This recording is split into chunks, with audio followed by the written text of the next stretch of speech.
webinar dengan tema Millennial Creative Entrepreneur, kita mulai.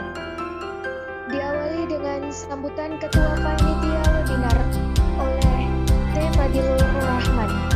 Yang saya hormati Ketua Prodi D3 Akuntansi Ibu Nita Erika SE AK MSI. Kata sambutan oleh pengurus Ikatan Mahasiswa D3 Akuntansi oleh Zakil Humarisi. Terima kasih pada panitia yang telah bisa menyelenggarakan acara webinar hari ini. Semoga pada acara hari ini tidak ada kendala. Pada mahasiswa-mahasiswa baru, tetap semangat belajarnya walaupun di kondisi PPKM, tetap jaga kesehatan. Sekian dari saya. Assalamualaikum warahmatullahi wabarakatuh. Selanjutnya, pemaparan materi webinar oleh Bapak Said Muniruddin SEAK MSc. Kami persilahkan. Bismillahirrahmanirrahim. Asyhadu an la ilaha illallah wa la syarika lah, asyhadu anna Muhammadan abduhu wa rasuluh. Allahumma shalli ala Muhammad wa ali Muhammad. Pagi ini saya hampir nggak bisa masuk ke Zoom ini. Ada sekitar beberapa sampai 3 kali saya coba-coba di reject terus ini. Katanya udah penuh. Ya, ini hampir saja nggak ada pemateri pagi ini. Gara-gara sudah penuh Zoom-nya. Gitu ya. Tapi untunglah kemudian setelah percobaan kesekian bisa masuk kembali. Kelihatannya pesertanya luar biasa banyak ya, sampai 100 atau lebih ya. Banyak sekali teman-teman yang harus menunggu di luar ya, tidak punya kesempatan yang istimewa seperti teman-teman yang sudah ada di Zoom ini, gitu ya. So you are here because you are selected, ya. You are chosen. Anda terpilih ini. Baik, teman-teman. Kita santai aja. Setuju ya? Mana suaranya? Setuju, Pak. Setuju, Pak. Semuanya teriak. Setuju. Setuju. Setuju. Oke, makanya di halaman pertama ini ada segelas kopi. Ya, petanda santai. Generasi milenial itu generasi santai, betul nggak? Nah, generasi yang cari uangnya nggak susah-susah kali lah. Nggak perlu ke sawah, betul nggak? Betul, Pak. Ya, cepat kali jawab, betul Pak, gitu kan? Bagus. Nggak perlu ke sawah, nggak perlu ke gunung, nggak perlu sampai berkeringat-keringat kali lah generasi milenial ini. Generasi berkeringat itu generasi orang tua kita, ya kan? Orang tua kita itu kelompok generasi berkeringat, sangat berkeringat. Beda dengan kita sekarang. Nah, karena kita ini generasi yang agak aneh, unik, itu kira-kira ya. Generasi aneh dan unik. Generasi apa sih kita namanya ini? Kita lihat, ini ada sensus tahun penduduk tahun 2020. Baru tahun kemarin kan? Ini sensus di masa pandemi ini. Ya, mencatat apa namanya? Ada jumlah penduduk Indonesia sebanyak berapa? 270 juta jiwa. Naik jumlah penduduk kita itu 32,6 juta dibandingkan tahun 2010.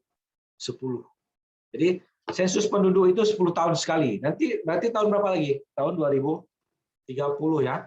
Itu disensus lagi berapa ada pertambahan jumlah penduduk. Nah, apa yang ditemukan? Dari 270 juta jiwa penduduk Indonesia tahun 2020 ini dikategorisasikan nih. Ada pre-boomer, ada kelompok baby boomer, Gen X, milenial, Gen Z, dan post Gen Z. Ternyata penduduk Indonesia, orang-orang yang lahir sebelum tahun 1945, yang lahir sebelum mereka, itu jumlahnya tinggal 5 juta orang lagi. Lalu mereka yang lahir mulai tahun 46 sampai 64, disebut baby boomer, itu jumlahnya 31 juta jiwa atau 11,56%. Kemudian ada generasi Gen X namanya. Gen X itu lahir 65 sampai 80, itu jumlahnya 21,88% atau 58,65 juta dia. Nah, yang paling banyak sekarang siapa? Tahu nggak? Ini dia. Ini jumlah penduduk yang paling banyak mendiami Indonesia hari ini. Generasi milenial dan generasi Gen Z. Judul kalian ini kan tadi apa? Kreatif milenial entrepreneur, betul kan? Ya, jadi harus Ya, paham, Pak. paham dulu milenial itu apa. Nah, inilah kalian. Yang menghuni Indonesia jumlahnya 69,386, hampir 70 juta jiwa. 70 orang, macam-macam kalian ini 70 juta jiwa. Ya, atau 25%. Baru, nah setelah kalian ini ada lagi yang lebih muda, namanya Gen Z. Sebentar, kalian ini lahir tahun berapa ya? Rata-rata. 2003. Kalian lahir 2003? Iya, Pak. Berarti generasi apa kalian? Gen Z. Milenial lagi ya. Walaupun judulnya milenial, kalian udah melampaui itu, udah Gen Z, 97 sampai 2012 itu. Kalian ini paling banyak jumlahnya nih, 70, hampir 75 juta jiwa, 74, sekian juta jiwa. 27%, 28% Indonesia kalian. Baru ada yang lain di atas 2013, ini masih kecil-kecil ya adik-adik kalian nih. Masih apa nih sekarang? Ya SD lah paling 7 tahun ya. Ya itu 29 juta jiwa. Nah itu.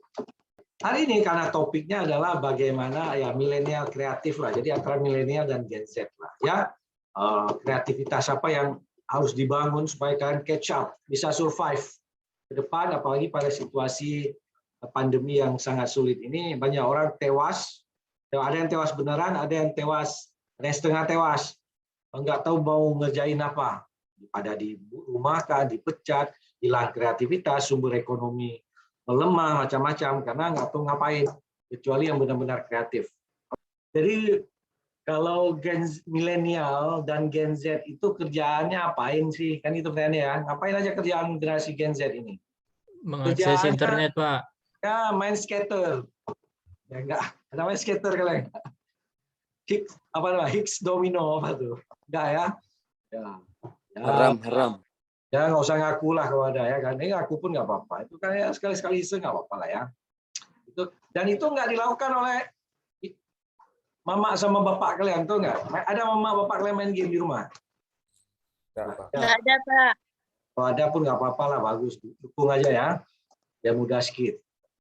Nah, orang generasi milenial Gen Z ini akses informasi itu penggunaan media sosialnya tinggi sekali. Akses informasinya lewat media sosial. Itu kerjaannya nggak akses internet terus. Sehari sampai 5 jam bisa malah. Jadi mainnya ponsel terus tangannya. Kerjaannya megang ponsel terus tuh. Instagram, Line itu paling sering diakses ya. Kemudian juga suka fashion juga. Oleh suka fashion nih ya.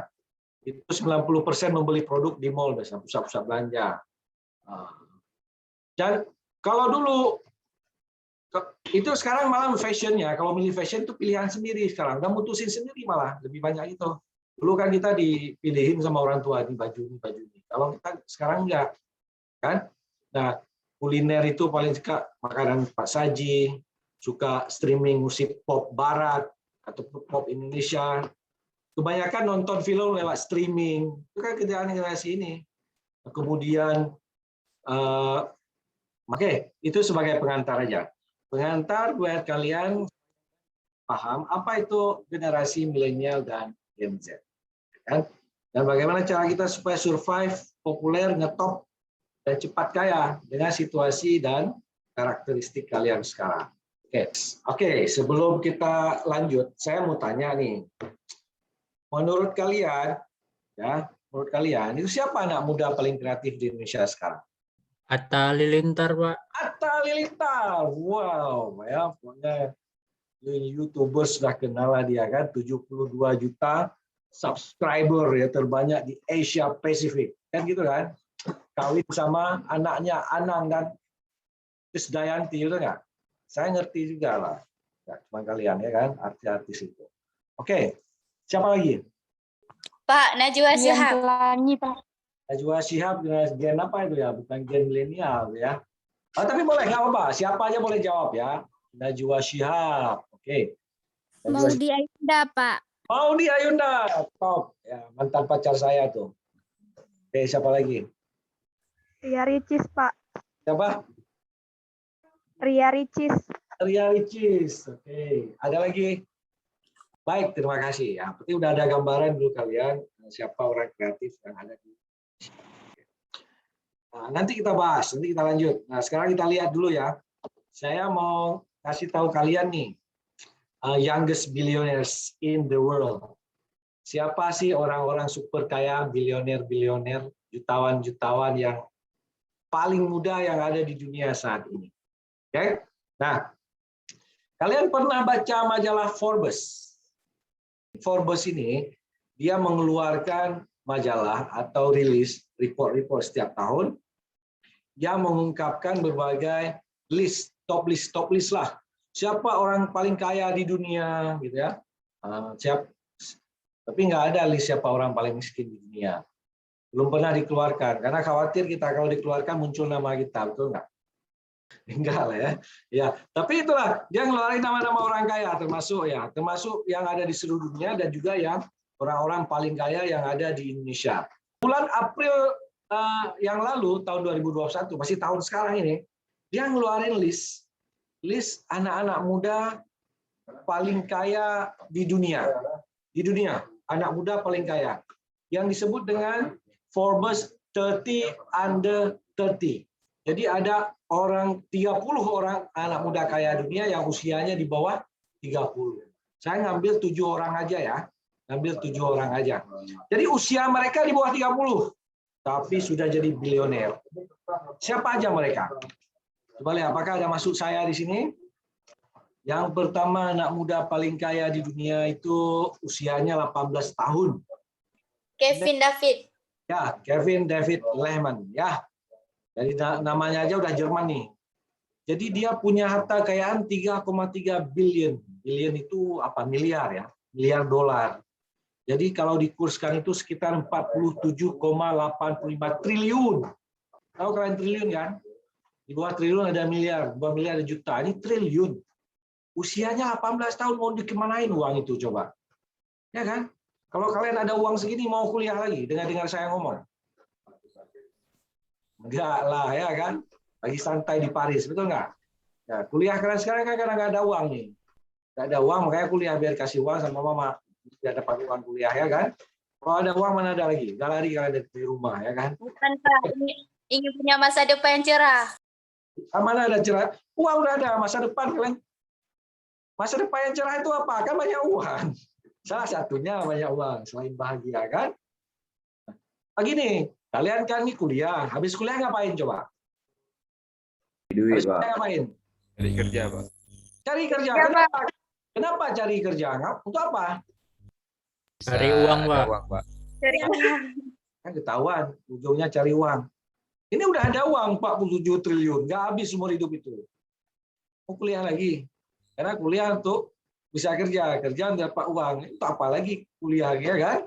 Ya sekedar ngopi-ngopi sama cari teman boleh. Tapi udah kalau ada kuliah biar banyak teman, Pak. Ya kalau udah 47 triliun itu temannya datang sendiri, nggak perlu dicari lagi. Betul nggak?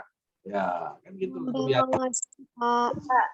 Di kampus pun yang banyak teman, yang banyak uang ya kan?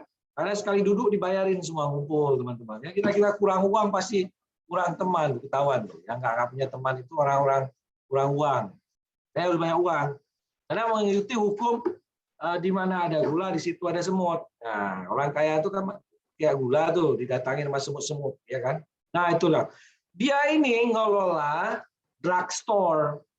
Drugstore itu toko obat, obat-obatan, farmasi.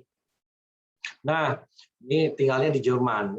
Jerman itu memang terkenal dengan pabrik obat-obatan. Saya setahun di Jerman, udah keliling Jerman selama setahun di sana. Mulai daripada Mannheim, Berlin, Stuttgart, apalagi Saarbrücken, itu udah habis tuh keliling seluruh Jerman setahun. Tahu semua warung kopi Jerman itu, tahu semua saya di mana. Oke. Kemudian ya si David Lehman ini dia memiliki 50% saham drugstore ini di Jerman. Namanya DM, Drogerie Markt, ya kan? Jadi setiap tahun itu pendapatannya mencapai 12 billion in annual revenue. 12 billion itu juta kan? 12 billion itu miliar ya, 12 miliar. Kalau million baru juta. Perusahaan ini dimulai tahun 73 sebelum dia lahir malah. Jadi dia ini ngelolain punya bapaknya. Nah, punya bapaknya gitu kan. Udah dia pegang ini. Nah, makanya Baik-baiklah sama bapak yang kaya, betul kan? Nah, dia dapat warisan, ya kan? Toko obat dia itu ada di 3.700 lokasi.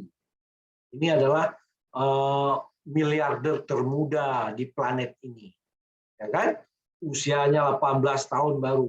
Ayah itu namanya Gunder. Dia ngasih. Jadi 50% saham masih dipegang ayahnya, 50% dikasih ke dia. Kapan si Lehman ini dapat saham 50% dari ayahnya? Tahu usia berapa? Usia 14 tahun. Usia 14 tahun dikasih saham 50% sama ayahnya yang kelola ini. Gila nggak? Kita 14 tahun masih mainan mobil kayu, betul nggak? Main pasir, main lumpur, ya kan? Masih guling. Ya, macam-macam kalian lah. 14 tahun masih guling-guling di pasir. Dia udah ngelola perusahaan yang punya lokasi 3.700 tempat di muka bumi ini. Nah, itu dia. Nah, itulah makanya nggak aneh. Ini termasuk teenagers, ABG paling kaya di dunia. Oke, itu satu. Kevin David Lehman. Oke, yang kedua siapa? Apakah saya? Apakah termasuk saya yang nomor 2 paling kaya di dunia? Kita lihat. Wang Zelong. Ternyata bukan saya, ternyata Wang Zelong. Ya. Umur 24 tahun, Pak. Nah, umur 24 tahun. Kalian berapa usia? 18, Pak. 18. Oh, 18 berarti sama dengan si Lehman tadi. Udah punya berapa triliun kalian? Ya, kalau sering main monopoli ya banyak triliunnya, Pak. Kalau nggak main monopoli hilang triliunnya. Wang Zelong. Kekayaannya 21 triliun. Ya. Nama perusahaannya Pigment Production. Ini orang Cina nih. Yang main sama Cina nih. Kaya-kaya betul. Kecil-kecil udah kaya, ya kan?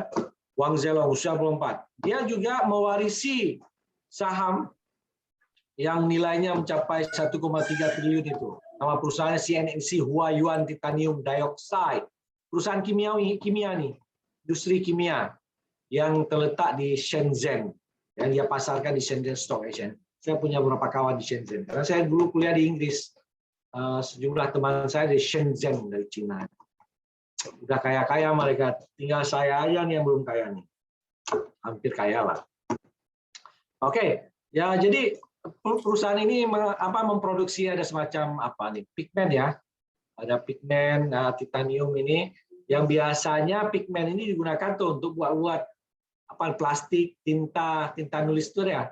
Itu ada menghasilkan pigmen ini. Kawan ini udah buat ini tuh usia 24 tahun kerjaannya itu, main pabrik kimia ini. Nah, itu dia. Itu si Wang Zelong. Nah, yang ketiga siapa? Alexandra. Alexandra. Umur 24 tahun. Kekayaan 1,4 miliar Nah, ini dia. dolar. Ada dua nih, berdua mereka. Melolanya berdua nih, si Alexander Andreessen dan Katarina Andreessen. Adik kakak inilah. 24 tahun. Cantik-cantik ya. Ya, mirip-mirip anak Dea ini wajahnya. Ya kan? Rambutnya pirang ya kan? Nah, ini orang Norway nih, Norwegia. Tahu Norwegia kalian? Nggak tahu ya? Enggak, Pak. Kuala Simpang tahu? Di seberang Kuala Simpang tuh. Lewat Tamiang sedikit, Norwegia. Saya juga ada bersama dengan teman-teman udah pernah ke Norwegia berapa hari, seminggu 2 minggu gitu ya. Norwegia dulu. Itu udah negara-negara dekat-dekat dengan kutub kotanya apa? Oslo ya. Norway, Oslo. Oke, saya tahun berapa tuh? 2016, 17 ke sana dulu. Oke. Hartanya berapa nih? 20, ya dekat-dekat lah 20, masing-masing 20 triliun nih. 20 triliun, waduh, usia 24 tahun dan 20 triliun nih kekayaannya. Dua adik kakak ini cewek ya, kebetulan cewek nih ya kalian bersyukur nih yang cewek-cewek, jangan kirain cewek-cewek kiri-kiri semua, enggak lah ya kan. Masuk dalam list 7 besar ini. Jadi mereka mewarisi sampai 42% saham dari warisan keluarganya, perusahaan keluarganya namanya Ferd. Ya, yang berbasis di Norwegia.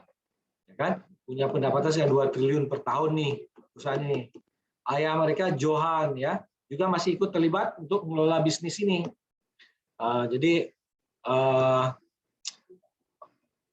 apa namanya? Ya, sebenarnya masih dikontrol oleh saham terbesar masih sama orang tuanya si Johan ini. Tapi sisanya udah diserahkan kepada dua mereka ini, Alexandra dan Katarina. Oke, next. Selanjutnya siapa? Austin Russell, usia 26 tahun nih. Nah, ini udah canggih kawan nih. Ini udah high tech. Kalau tadi obat-obatan, kimia, ini udah main high tech nih, teknologi. Dia ngembangin teknologi. Yang dia pegang itu apa? Nah, itu semacam sensor HP ya, semacam sensor untuk mengendarai mobil. Jadi dia main di Silicon Valley. Silicon Valley itu memang tempatnya para pengusaha yang memang akrab dengan teknologi di Amerika ya, di California kalau nggak salah ya.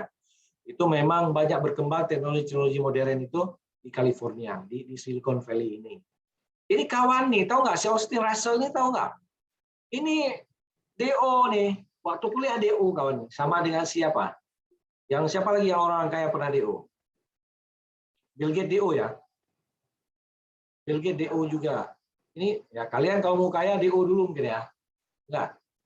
Ya enggak semua orang DO kaya raya, ada juga DO kiri terus-menerus sampai tua. Ya 1-2 lah kalau ada orang di DO kemudian jadi kaya. Nah, ini kuliahnya di Stanford pula, Stanford. Ini top betul nih universitasnya nih. Ya, dia ngembangin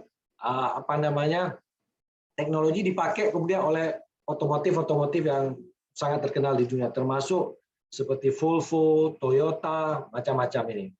Jadi dia kembangin pemetaan ya, teknologi sensor. Nah, ini kan semacam sensor nih. Lihat, dia bisa menyensor benda-benda sampai 250 meter ke depan. Kalau digunakan di mobil, dia tahu itu ada orang di sana, ada apa, ada benda apa. Jadi udah macam pesawat, tahu nggak? Pesawat itu kalau terbang, itu di depannya sekian ratus meter, itu ada awan ketebalan segini-segini. Itu bisa disensor dengan pesawat. Jadi jangan melalui itu. Jangan masuk ke dalam awan itu. Jadi turbulensinya berat. Itu bisa dipasang juga di mobil. Jadi 200 meter ke depan udah bisa disensor. Ada apa saja di depan kita. Apalagi jalannya malam, mutar-mutar di selawah itu ya kan. Sampai monyet-monyet lagi duduk berapa, itu udah ketahuan dalam gelap di ujung sana. Atau ada lewat gajah, rusa, atau binatang apa tengah jalan. Ada sensor untuk mendeteksi. Nah, usianya 26 tahun udah ngerjain itu. Udah buat itu, makanya super kaya. Karena kreatif betul nggak? Nah, selanjutnya, yang keenam ada Gustav Magnar. Usia 27. Nah, gini ceritanya. Jangan kalian pikir itu yang kaya itu karena teknologi, karena obat-obatan, kimia, enggak. Ini kawan ini, si Gustav ini kaya karena jadi nelayan. Keren nggak nelayan kayak gini wajahnya? Ganteng kan? Ada mirip sama dengan wajah nelayan kita nggak? Nggak ada, Pak. Nah, kalau nelayan semua begini, pasti kita mainnya pinggir laut terus, ya kan? Ya. Dan nelayan ganteng-ganteng kan? Kalau di sini kok ganteng-ganteng kok jadi nelayan. Kalau di Norway itu yang ganteng-ganteng jadi nelayan. Saya di Norway udah sampai ke pinggir pantainya itu. Nelayannya itu rapi-rapi, kayak tahu nggak? Nelayan itu pakaiannya kayak dokter, bajunya putih waktu turun dari laut, angkat. Jadi bersih-bersih, rapi-rapi, terhormat sekali pekerjaannya dan kaya-kaya mereka. Nah, kerjaannya fish farming, nangkapin ikan, kekayaannya 63 triliun, ya kan? Jadi kerja itu nangkapin ikan salmon, yang kemudian mengolah salmon itu dikirim ke seluruh dunia. Perusahaannya didirikan oleh orang tuanya tahun 91, tapi kemudian dia ikut mengambil alih perusahaan itu, dialihkan kepada dia tahun 2013 sampai sekarang. Nah, yang ketujuh, Andy Feng, 28 tahun, ya perusahaan mendirikan DoorDash. Ini teknologi juga, teknologi macam-macam ya, untuk roadmap, arsitek, direksi, penunjuk arah lah, ada platform yang dia buat. Lulusan Stanford juga ini, macam-macam. Hartanya 29 triliun. Ini suka ngomong juga dia ini, kemana-mana. Oke teman-teman, itu sebagai pengantar bahwa ada 7 ini milioner yang usianya di bawah 30 tahun, hartanya sampai triliunan. Pertanyaannya, kenapa mereka bisa kaya? Jawabannya apa?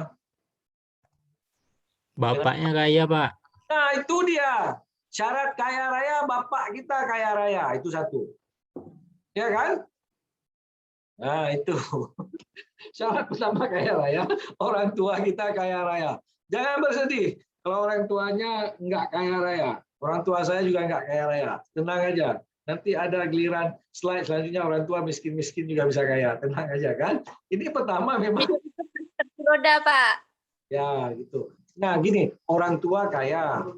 Tapi ini kan bisa beralih menjadi kekayaan mereka, diberikan saham ke mereka karena memang cerdas, karena memang kreatif, karena memang mampu dia melanjutkan tradisi bisnis orang tuanya.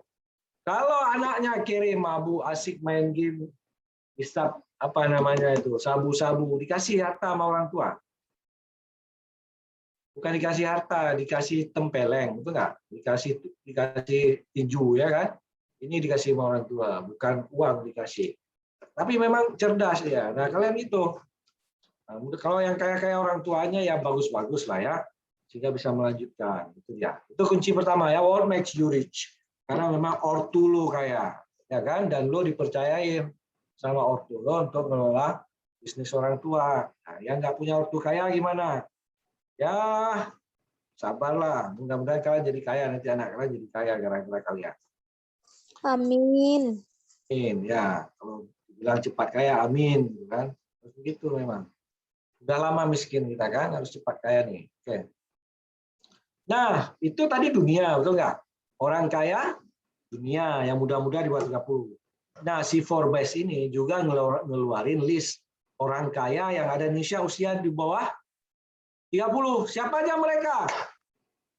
Anak muda kaya Indonesia usianya di bawah 30. Sebutkan salah satunya. Mungkin akan saya sebutkan dari di awal ya. Ada sejumlah nama yang memang nggak terkenal sama kita. Memang orang kaya ini banyak nggak terkenal, kecuali udah masuk politik ya. Macam-macam itu baru sering diekspos. Karena orang kaya, pebisnis itu nggak suka diekspos sekarang. Yang udah kaya-kaya. Karena uangnya sudah bergerak sendiri. Perputaran uangnya udah jalan tuh ya. Dia nggak mau tok-tok, mau santai-santai, nggak usah sibuk-sibuk. Nggak usah muncul di medsos lah macam kita. Dia suka muncul di medsos macam artis, itu yang kayanya tanggung. Jadi cari ketenaran biar dapat uang lagi. Gitu ya, kalau kayanya tanggung begitu. Yang suka buat rusuh di kelas juga begitu. Di kelas buka rusuh ini memang yang kurang terkenal, ingin terkenal atau apa ya, ingin apalah namanya gitu. Oke. Nah, di Asia juga ada list orang-orang kaya anak muda di Asia, macam-macam ya. Jadi kenapa ini penting? Kenapa dirilis nih? Karena masa COVID 2 tahun ini membuat orang kelabakan. Tapi masih ada juga yang bisa mengendalikan semuanya sehingga tampil sebagai orang-orang yang paling kreatif dan punya nilai kekayaan yang sangat tinggi.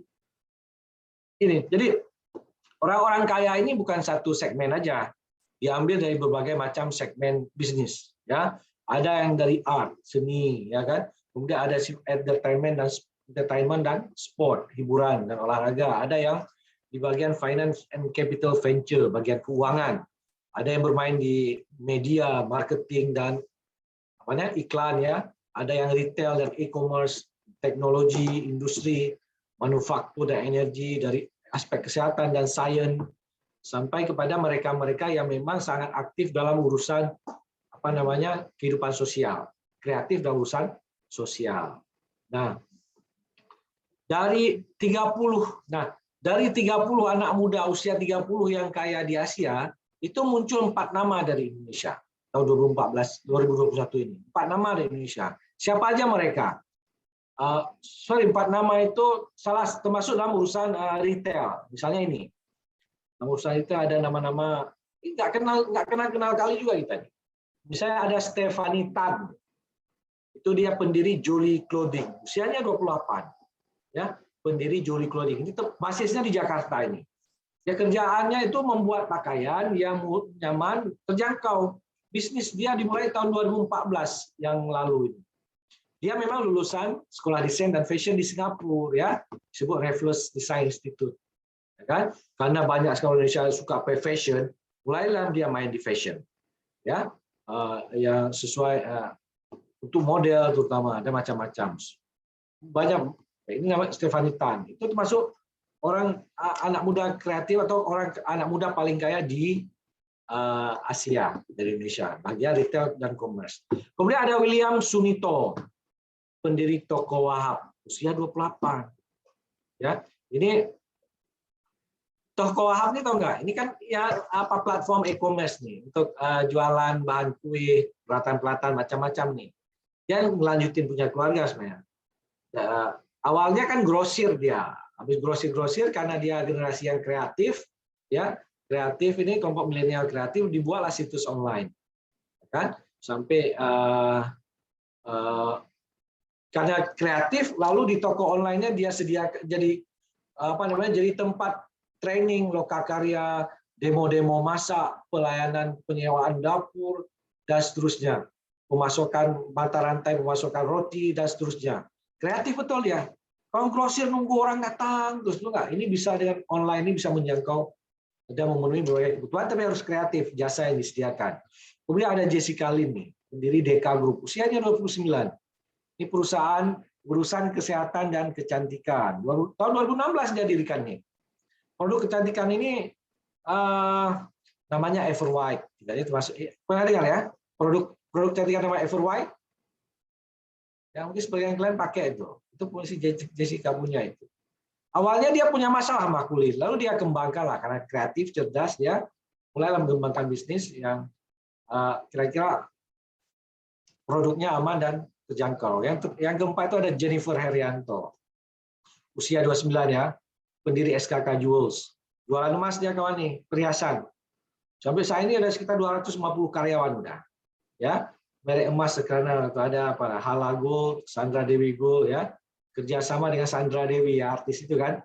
Nah, jadi apa namanya? Dia juga pendiri Wiseman & Co.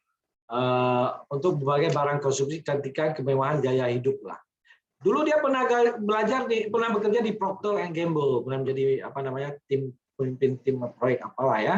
Lalu dia kembangkan sendiri. Nah ini 4 nama dari banyak anak muda Indonesia yang masuk dalam 30 orang kaya Asia. Menurut versi Forbes. Oke. Saudara sekalian, kemudian juga nama-nama lainnya nih. Selain mereka itu di Indonesia ada nama-nama yang anak-anak muda yang sangat kreatif. Salah satu yang kalian sebut tadi siapa? Jerome. Ini siapa nih? Maudy Ayunda. Usianya 28 tahun nih. Penyanyi kan? Artis kan? Penyanyi ya? Yep. Penyanyi. Salah satu dia. Ya kan? Kemudian lain kalian sebut tadi. Apa namanya? Jerome. Ini siapa nih? Jerome. Ya, Jerome yang kalian sebut tadi ya. Ini urus media, marketing dan perizinan dari Q&A Group. Ya kan? Supaya ini William Sutanto yang saya sebut tadi, retail and commerce. Nah, kemudian ada perusahaan teknologi, ada Surya Halim. Kemudian teknologi juga ada si Liris Madu Mintias gitu ya. Ada Carina Pranandita, bagian kesenian. Ini kesenian, ada art, kesenian. Ini hiburan dan olahraga. Ada satu lagi olahraga yang saya sebutkan nanti. Pelari tercepat dari Indonesia. Tahu namanya? Ini. Ya oke gini. Kalau bicara kreatif, walaupun topik kita adalah milenial kreatif entrepreneur, lebih kepada entrepreneur, tapi kita bicara dulu secara umum. Siapa saja sih anak muda kreatif dalam berbagai hal. Tapi yang namanya juga, kalau sudah kreatif dalam satu hal, pasti mendatangkan banyak uang. Jadi entrepreneur lah, kira-kira begitu. Nah, ada bidang kesenian, hiburan olahraga, ada retail e-commerce, ada media marketing, ada keuangan modal ventura, ya, minjam uang, ya kan? Ada sektor teknologi, ada manufaktur dan energi seperti kilang minyak, macam-macam ya. Sampai ada sektor sosial. Tahu sektor sosial? Sektor sosial, kalian bangun organisasi nolongin orang secara kreatif. Ada teman kami salah satu misalnya di Aceh itu ada namanya siapa yang ada kawan Edi Fadil ya, sudah membangun sampai ratusan rumah untuk orang miskin. Ratusan rumah dibangun orang miskin, orang Aceh, di Aceh masih berlangsung sampai sekarang. Dia pegawai negeri malah di mana kalau nggak salah di Bapeda sekarang atau di Badan Pemberdayaan Modal gitu ya, atau di mana di Badan Pemberdayaan Masyarakat mungkin. Udah ratusan rumah dibangun. Cara bangun rumah dia halo-halo di Facebook sehingga orang-orang nyumbang lalu dapat uang lalu dibangun rumah untuk orang miskin. Halo-halo di Facebook itu bisa ngumpulin uang bangun rumah orang miskin sampai ratusan udah. Ya kan? Kita sibuk update status ya, ribut sama teman update status ya kan? Ribut sama siapa sama nggak pas sama dosen nilainya update status. Betul nggak? Dia update status dapat uang bangun rumah orang miskin. Ini namanya kreatif. Oke ya? Banyak kreatif. Oke. Situ sektor sosial. Ada di Bali itu apa namanya itu kerjaannya ngumpulin sampah-sampah di pinggir pantai kan banyak wisatawan tuh ke pantai. Dia ngumpulin itu aja lewat sebuah organisasi. Udah jadi masuk dalam list juga. Mungkin tahun berapa nggak tahu sekarang ya. Jadi termasuk list anak muda kreatif, milenial kreatif membersihkan sampah-sampah pinggir laut. Jadi top juga, jadi terkenal dia. Nah itu. Ya, ini nama-nama orang yang dalam masa pandemi tapi masih bisa survive, terkenal, bisa menemukan jati dirinya, menunjukkan kreasi dan aktivitasnya kepada dunia. Nah ini dia, ada si Maudi ya, Maudi Ayunda. Ini pemain film ya. Film apa? Habibie dan Ainun ya. Ya, Ainun, kemudian juga si Maudi ini kan aktif sosial juga ya. Bagian pendidikan dan pemberdayaan anak muda ini. Makanya Forbes milih dia, termasuk yang untuk level Asia. Kemudian ada si pelari ini, lalu Muhammad Zohri namanya, Muhammad Zohri ya. Itu dia kan dikenal sebagai orang tercepat di Asia Tenggara nih. Pernah menjadi pencetak rekor nasional Indonesia. Dicetak ya rekor nasional baru Indonesia dengan larinya 10,13 detik dalam lomba lari 100 meter tahun 2019 silam. Dapat sorotan dia di kejuaraan atletik Asia di Qatar, dia medali perak dapat. Udah tingkat Asia medali perak hebat sekali, betul nggak? Kemarin Olimpiade kita dapat emas berapa ya? 1 ya? Bulu tangkis ya? Ada tambahannya? Level dunia aja udah kewalahan kita dapat emas ya. Memang kacau betul kita. Kreativitas powernya udah kurang. Jadi si Zohri ini untuk level Asia dapat perak ya. Termasuk juga yang pernah orang Indonesia pertama yang dapat emas, medali emas di 100 meter kejuaraan junior pada kejuaraan atletik dunia usia 20 ya, tahun 2018. Makanya ini masuk kreatif juga. Nah, kalian kalau kencang-kencang lari bisa dinobatkan jadi orang kreatif Indonesia juga. Lari nggak, apalagi kalau lari nggak pulang-pulang ke rumah kan, itu masuk kreatif juga, itu dicari sama orang tua kan. Apalagi kalau bisa bawa larian istri orang ya, bawa lari istri orang nggak balik-balik. Nah itu termasuk orang kreatif juga, itu bisa dinobatkan jadi orang kreatif itu. Ada ya, kan ada lucu-lucu itu. Ada orang juara dunia kan lari di Indonesia, ada juga juara dunia lari yang buronan itu, siapa tuh buronan KPK itu ya, koruptor ya, Harun Masiku ya. Udah lari bawa lari uang negara nggak balik-balik ya, masuk juara dunia juga katanya, tapi nggak masuk list ini. Oke teman-teman, jadi ini ketika kita maksudkan kreatif, milenial kreatif, jadi kreatif dalam segala hal, menjadi orang yang memang menjadi highlight, menjadi orang yang top pada satu hal melalui kreativitasnya masing-masing. Nggak mesti pada satu bidang aja, pada segala hal, dan kemudian itu menghasilkan sesuatu buat kita. Nah, selain itu, oke, banyak sekali ya. Nah, ini dia, siapa? Si Atta ya. Nah, Atta Halilintar ini. Atta Halilintar kegiatannya juga cuma gaya ikat rambut, pakai kacamata tuh nggak miarain kumis dikit ya kan, ngomong terus di YouTube ya kan. Udah jadi, apa namanya, udah kaya raya kawan nih, betul nggak? Kalian merepet-repet terus di kampus ya nggak dapat uang, betul nggak? Dosen juga ngomong siang malam di kampus juga nggak banyak-banyak kali uangnya ya kan. Karena kreatif aja bisa memanfaatkan teknologi, menguasai apa namanya suasana batin masyarakatnya, jiwa-jiwa anak-anak, anak muda semua subscribe ya kan. dapat iklannya kan, pemasukan dari iklan yang luar biasa ya, mampu beli rumah yang besar dia kan, pendapatannya wah gila-gilaan tuh pendapatannya. Nah, kita udah buat YouTube nggak ada subscribe ya kan, sakit hati, betul nggak? Udah nggak ada subscribe, disuruh subscribe nggak ada subscribe. Ini apa masalahnya ya? Kreativitas kita masih kurang, nggak bisa menembusi ya, nggak bisa menghasilkan sesuatu yang disukai oleh orang. Ini karena udah masuk wilayah ini, kalian kan ini ada makanya harus menguasai ini, termasuk kalau udah bicara kreatif itu, kalau masuk dunia bisnis di inkubator biasa diajarkan ya, market nih, harus menguasai market. Market itu pasar. Kalau ngerjain sesuatu kira-kira siapa yang beli nih ya, kelompok mana yang beli ya. Jangan tiba-tiba orang-orang pada jual masker, kita jualan masker, ternyata di mana-mana jualan masker. Ya, kita nggak laku lagi, itu nggak. Jadi jangan latah, tapi memang punya segmen sendiri. Yang disasar itu memang betul-betul ada orangnya. Orang yang membutuhkan ini ada memang. Lalu kalau udah begitu, teknologi untuk mendelivery jasa atau produk kita pakai apa? Kalau tadi siapa itu? Ya awalnya jualan grosir, lalu pakai online, dia gunakan teknologi ya.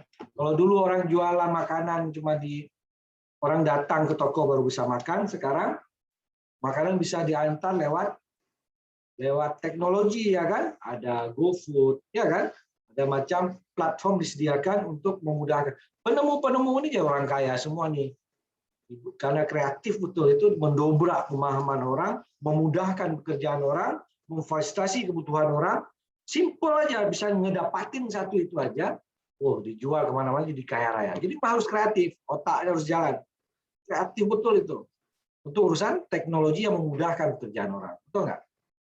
Siapa lagi yang kaya raya ini? Termasuk Zoom ini, betul nggak?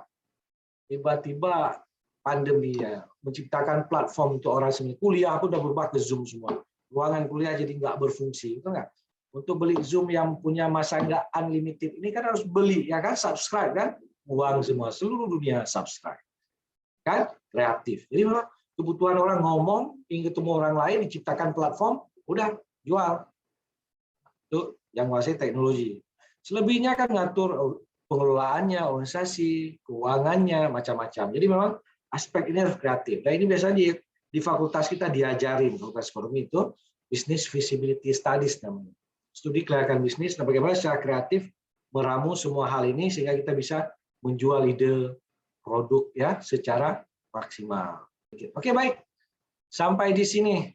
Saya kembalikan aja lah ke moderator ya, kalau ada diskusi sedikit boleh, kita nggak usah lama-lama lah. Dan nggak jenuh. Silakan, siapa tadi moderatornya? Terima kasih. Mana moderatornya? Moderatornya lagi masak Indomie di dapur. Oh, lagi ke kamar mandi atau kemana? Oke, saya sekian aja. Saya kembalikan ke siapa nih? Siapa lagi? Lanjutkan. Oke, gimana? Ada komentar dengan materi tadi? Karena gini ya, sebagai tambahan, ya ingat, kita kuliah di Fakultas Ekonomi, betul nggak? Walaupun di DEA, akuntansi accounting itu para pebisnis memang hitungan-hitungannya harus bagus. Ya kan, hitungan laba di awal udah bisa dihitung, akuntansi, masalah uang keluar masuk, prediksi keuangan ke depan, ada budgeting, macam-macam. Itu harus digunakan nanti secara kreatif, secara simpel, sederhana dalam praktik-praktik bisnis. Ujungnya ya setelah kuliah itu kan pengen punya skill ya kan, punya skill. Udah bagus sekali mau kuliah ada skill, tapi sekarang bakat-bakat yang ada di bidang seni, bakat bidang olahraga, ini kuliah di DEA, tapi kalian punya bakat masing-masing, bakat bidang manufaktur, fashion, makanan, dan apa lagi bidang manufaktur, mungkin apa lagi, olahraga, bidang perdagangan, apa macam ya. Punya skill membuat aplikasi, apa-apa, itu bisa dikembangkan aja di samping kuliah. Karena kuliah ini ilmu umum dikasih ilmu-ilmu bisnis secara umum yang itu untuk digunakan, dikembangkan pada aktivitas bisnis masing-masing, dikembangkan pada bentuk bisnis masing-masing. Secara kreatif dengan menggunakan ilmu-ilmu ini sehingga bisnisnya hidup berkembang. Jadi bagus sekali lagi kuliah udah ada usaha, menghasilkan uang. Jadi sejak kuliah udah kaya, sejak kuliah udah masuk uang, nggak perlu nunggu berharap orang tua. Bahkan sejak kuliah udah bisa ngasih uang untuk orang tua, itu kan hebat sekali. Nah, itu harus mandiri betul, Bang. Ini anak-anak muda yang mandiri, kreatif, berpikirnya memang sangat independen, ya. Memang dia nggak mau diam.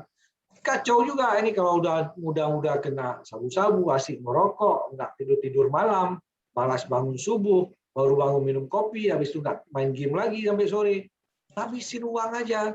Jadi sampah aja kita, betul nggak?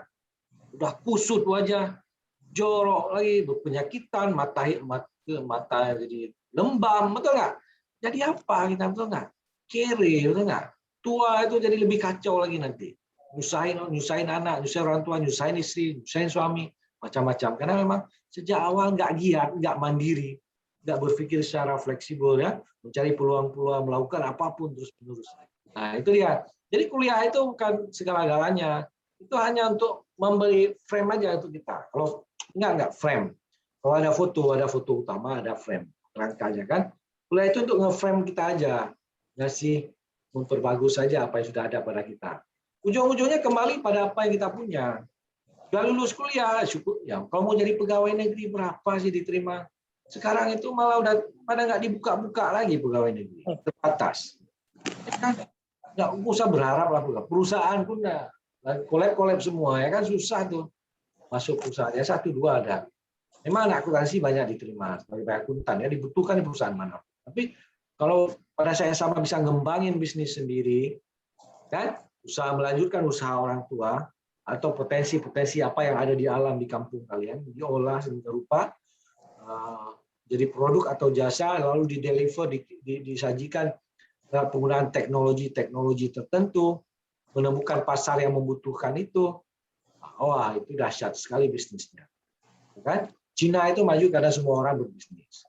Ya, kita sebagian orang, kita semua orang jadi pegawai negeri, ya kan? Habislah uang negara, gaji-gaji kita, ya kan? Bisnis itu betul-betul memang butuh. Kalau sejak muda nggak kita latih ini, ya, juga nggak berkembang dengan baik. Ya, kalian bisa belajar lah ya, orang-orang kreatif di Indonesia ini, ya. Kok bisa mereka? Itu memang telat, ya. Ya, nggak hebat-hebat kali lah mereka, ya. Atta Halilintar apa sih? Tapi berani-berani aja lah, ganteng-ganteng kalian enggak pun, ya kan? Ganteng kalian lagi, betul nggak? Tapi berani, ya. Ada hal yang mereka bisa lakukan. Oke. Terima kasih Pak atas penjelasannya yang sangat luar biasa. Nah, buat teman-teman nih, ada nggak sekiranya yang mau bertanya, boleh langsung raise hand atau tulis di kolom komentar, ya, buat yang mau bertanya. Oke, kalau kalian bertanya, saya yang bertanya boleh nggak? Boleh, Pak. Ya. Tanya kapan kalian akan kaya raya? Kapan kalian akan jadi milioner? Insya Allah 5 tahun lagi, Pak. Nah, Amin. 5 tahun lagi siapa coba tadi? Yang jawab 5 tahun siapa? Alif. Ya, Muhammad Alif Nugraha. Nah, Alif mikirin cara Alif supaya 5 tahun lagi kamu jadi milioner, Alif. Pertama menjawab, lalu memikirkan bagaimana cara untuk jadi milioner 5 tahun lagi. Betul nggak? Secara kreatif, Alif. Ya, betul, Pak. Ada orang 5 tahun tadi sudah saya tunjukin juga yang muda-muda itu berdiri bisnis tahun 2000 berapa? 13. Sekarang udah jadi top betul tuh. Berapa tahun berarti? 7 tahun lama lah. 7, 8. Kalau bisa 5 tahun ya ada juga yang seperti itu. Nah, ya, jadi pikirin caranya. Yang penting udah ada timeline-nya dulu. Kapan, betul nggak? Saya tahun depan jadi milioner saya. Tahun depan saya akan jadi milioner ya, di Aceh dulu lah, saya milioner anak muda. Ya nggak muda-muda kali lah, walaupun usia saya baru berapa ya, 25 tahun ya. Enggak lah, masa 25 tahun kan. Jadi tahun depan saya udah jadi milioner di Aceh. Gitu ya. Selanjutnya Indonesia lah. Yang udah mikirin jadi milioner itu udah hebat. Karena di awalnya udah ada satu statement positif. Oke, saya akan jadi milioner. Yang lain nggak, masih mikirin gimana ya bisa biar nggak, masih mikirin hal yang lain, sesuatu ya bahkan nggak sanggup mikir gitu. Belum ada memang belum muncul ide untuk menjadi kaya. Jadi idenya aja belum muncul, ya kapan kayanya, betul nggak? Jadi memang langka itu, langka orang-orang yang bisa menjadi seperti itu. Karena semua di awal di mental dulu, kapan saya bisa, lalu mencari cara bagaimana saya bisa. Kalau mental itu di awal nggak ada, ya alah saya ngapalah, yang penting ada nasi di rumah siang ini udah selesai lah, gitu kan? Nah, ada uang jajan si orang tua, ya isi minyak udahlah, gitu ya. Ya, akhirnya akan menjadi orang-orang biasa sampai mati. Ya. Orang-orang yang tidak punya nilai lebih sampai mati. Jadi memang mental betul, langka. Jadi kalau mental bisa dibangun, ya itu anak-anak kecil yang kaya raya itu mentalnya kuat-kuat, dahsyat-dahsyat itu. Inginannya tinggi-tinggi itu. Ya kan? Kecerdasan itu kan lahir dari mental. Mental kuat, cerdas sendiri kita. Ya kan? Nah, kalian itu kan tahulah kuliah semester kemarin A semua, betul nggak? Paling tidak AB, betul nggak? Lulus cum laude semua, betul nggak? Jadi orang miskin, betul nggak? Jadi kecerdasan otak itu ya nggak menjamin, kecuali punya apa namanya? Banyak orang yang lulus cum laude itu nggak kemana-mana tuh ya. Jadi pegawai pun disuruh-suruh orang di kantor, disuruh bos, disuruh ketik ini ketik itu. Kenapa? Karena itu kecerdasan hafalan, ya.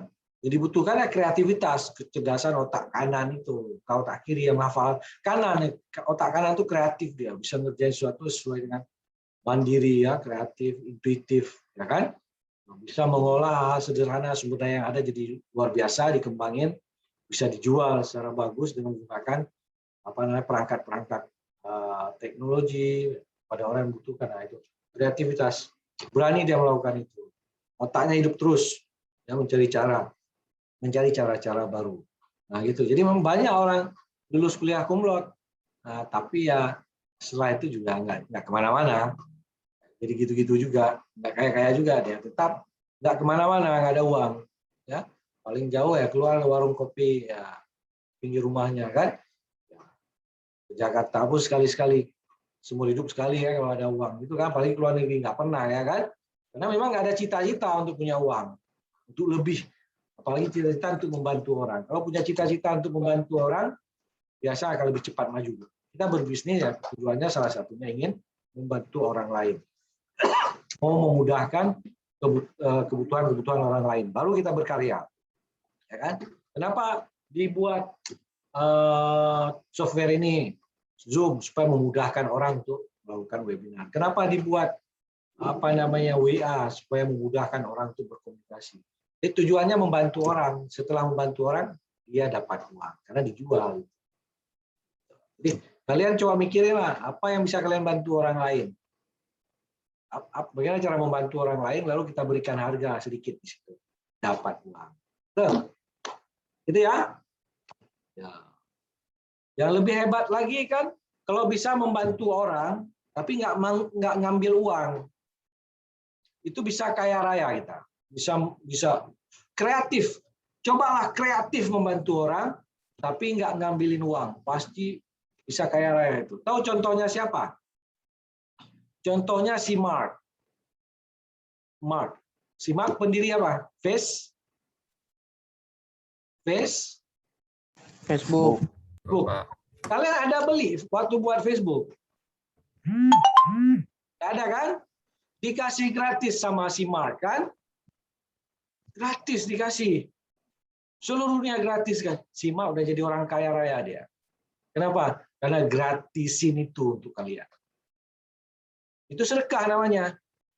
Sedekah mendatangkan uang. Yahudi itu kuat di sedekahnya tuh. Kasih Facebook untuk kita gratis, sekarang udah kaya raya dia. Kenapa? Di situ ada iklannya, betul nggak? Ada macam-macam. Di situ dia kaya. Yang buat WA, waktu kalian download, ada bayar WA? WhatsApp, ada nggak? Enggak, Pak. Nggak, gratis kan? Kaya raya dia. Ya kan? Ya semua itu malah software itu gratis semua ya kan, tapi datang uang dengan hal lain. Nah itu ya, cobalah berusaha membantu orang gratis tapi bisa kaya kita. Kreatif. Oke, saya kira itu aja. Terima kasih semuanya ya. Saya akhiri aja sampai di sini. Semoga Anda semua bisa lebih sukses ke depan, sukses kuliah dan juga sukses untuk mengembangkan kreativitas yang sudah ada pada diri masing-masing. Baik, terima kasih. Wabillahi taufiq wa hidayah. Assalamualaikum warahmatullahi wabarakatuh.